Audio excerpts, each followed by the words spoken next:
কারা প্রশাসন দণ্ডিত যাদের ফাঁসি কার্যকর হবে তাদের আত্মীয় স্বজনরা তাদের সাথে গত শনিবার দেখা করে গিয়েছেন এবং আজকে দণ্ডিতদের ইচ্ছা এখানে লেখা আছে ফাঁসির মঞ্চ। আর ঠিক ফাঁসির মঞ্চের সামনেই আমি এখন দাঁড়িয়ে, যা এখন হচ্ছে আমাদের কাছে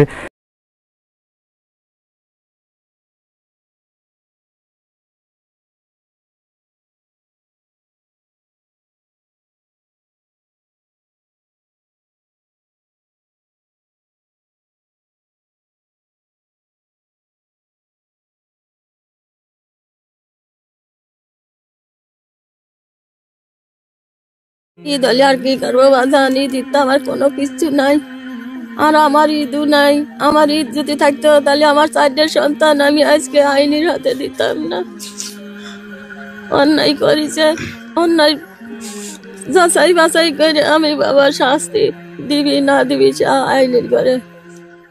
দর্শক, প্রথমেই আপনারা ভিডিওর কিছু অংশ দেখেছেন এবং হিটু শেখের ফাঁসির কিছু বর্ণনা তুলে ধরা হচ্ছে আপনাদের সামনে এই ভিডিওতে।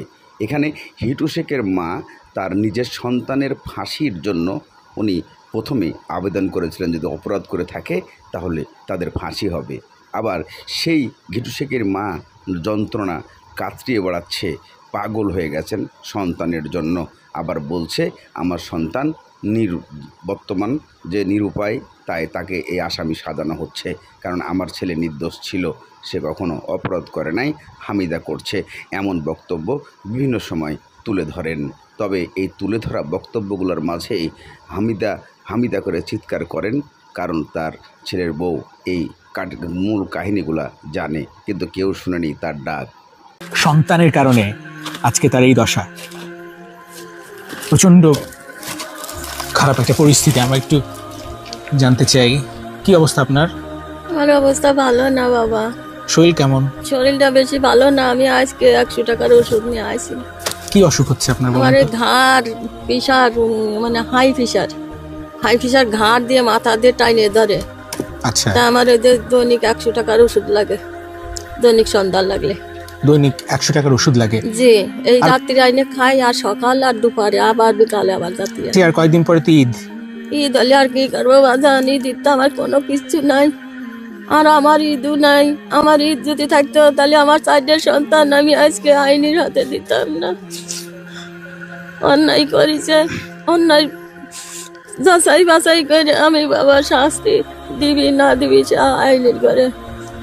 এখন আমার আর ঈদ নেই বাবা।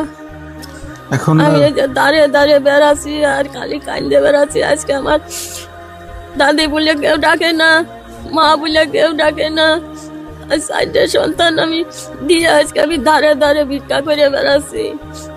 এটা একটু কাতি দেশে সেনে যাই খাতি, এটা একটা টাকা দিয়েছে তাই আমার ওষুধ এনে খাতি আছে, নাহলে আমি বাঁচতেছি না। তো আমার সারা ওষুধ না খালি আমার ঠিক আর কায়দা নেই। ওই কাছি এই পাড়াতে ও পাড়া যাচ্ছি, যেটুকু আছে যে আমাদের বাড়ি যে দুটো খাইয়ে আসিস, সেনে যাই দুটো খাতি। একবারে যদি এক তো খাচ্ছি আর এক তো খাই না আমি। আবার এখানে তো প্রস্রাব পায়খানা করতেও তো ঝামেলা খালি নাই, কি করবো দেখি না। চাচা একটা ঘর হলে তো ঠিক হয়, তাই না? একটা ঘর হলে পরে আমি একটু মাথা গুজা জায়গা করতে পারতাম, থাকতে পারতাম। কিন্তু এখানে তো যে খোলা জায়গায় আছে, খোলা জায়গায় যে নিয়ার পড়লি পরে আমার ঠান্ডা লাগলি পরে কিটা আমার দেখবে, কিটা আমারে টানবে। আমি যদি এরকম পড়ে থাকি, আমার তো সে টানার লোকও নাই। আমার এই জায়গায় হাত ভাঙা, এই যে হাত, এই হাতে আমার কিছু করার কায়দা নিয়ে যায়। আচ্ছা, এই যে আশেপাশে কোনো মানুষ নেই, আপনি খোলা আকাশের নিচে, এখানে তো শিয়াল থাকে, বিভিন্ন ধরনের থাকে, ঘুমায় না তো। ওই ইট পাটকেল যদি শিয়াল মেল ডাকে আসে, আমি ইট পাটকেল দেখে দেয় আবার বসে থাকি, ঘুমাতে পারি না। ভয় তো করে, ভয় না করলে এখন আমার আর ভয় নেই বাবা। আমার যদি 4টে সন্তানই যদি চলে গেল, আর আমি এখনো ভয় করে কি করবো বলো? এখন তাহলে খাওয়া দাওয়া করছেন মানুষের বাড়িতে? জি। আচ্ছা, দেখেন আপনার সন্তানের জন্য আপনার কি পরিণতি। সন্তানের জন্য তো আজকে আমার এই পরিস্থিতি নাই। আমার যে বান্ধা বাড়ি, বান্ধা ঘর, এর মধ্যে একটা শিয়াল ঢুকতে পারতো না আমার বাসায়। আমি 4 কোনা গিরে গাড়ি আমি রাখিছিলাম যে একটা শিয়ালও ঢুকতে পারবে না, একটা কুকুরও ঢুকতে পারবে না। সেরকম করে আমি ঘিরে গাড়ি ছিলাম মনিকে নিয়ে। আজকে কপাল দোষে আজকে আমি এরকম পথে পথে আমার থুয়ে গেছে, মনিকে নিয়ে গেছে। আবার মশাও তো কামড়ায়, তাই না? মশাই কামড়ায় না, মশারি তো বাঁধবো কিসের সাথে, বান্ধারও তো জায়গা নেই। একজন একটা পুরান মশারি দিয়েছে। আমি একটু দেখাতে চাই, দেখেন আশপাশে একেবারে খোলা। এই পাশে একটা বাড়ি আছে, রাস্তার ওই পাশে একেবারে আকাশ, খোলা আকাশের নিচে একজন 65 বছর বয়সী মা তিনি শুয়ে থাকেন, আর আপনারা মন্তব্য করেন প্রায়শ্চিত্ত ভোগ করুক, এদেরকে 1 টাকাও দেওয়া হবে না, এদেরকে খোলা আকাশের নিচেই থাকুক, এদেরকে উচিত বিচার করতেছে। ভাই বোনেরা, একটু দেখেন যে কি ব্যাপার, মানে সন্তানের কারণে আজ মায়ের কি অবস্থা। এর দায় কি মায়ের? সন্তানের বয়স 50 বছর, এর দায় কেন মা নিবে? আমার প্রশ্নটা হচ্ছে এটাই, যে মা কান্না করতেছে, তার চোখের পানি ফেলতেছে। আমি এখন আসছি, আমি 1000 টাকা দিয়ে চলে যাব, তো এই 1000 টাকা তার কি হবে?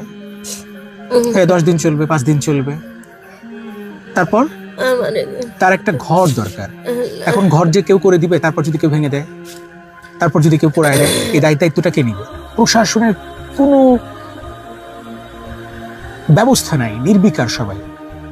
যেখানে ঘুমায় আছে একটা লাশের মতো, মৃত মানুষের মতো শুয়ে আছে, কিচ্ছু নাই। আপনার নাতনি কই?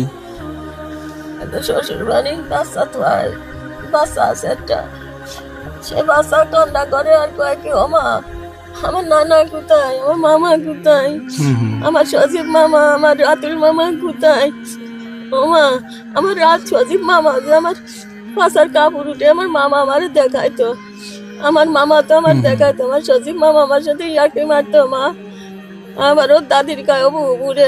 রিচার্ড, আপনাকে জানিয়ে রাখি যে আলোচিত এই মামলার ফাঁসির রায়টি আজকে কার্যকর হবে যশোর কেন্দ্রীয় কারাগারে রাত 10:45 ইতিমধ্যে সকল প্রস্তুতি সম্পন্ন করেছে কারা প্রশাসন।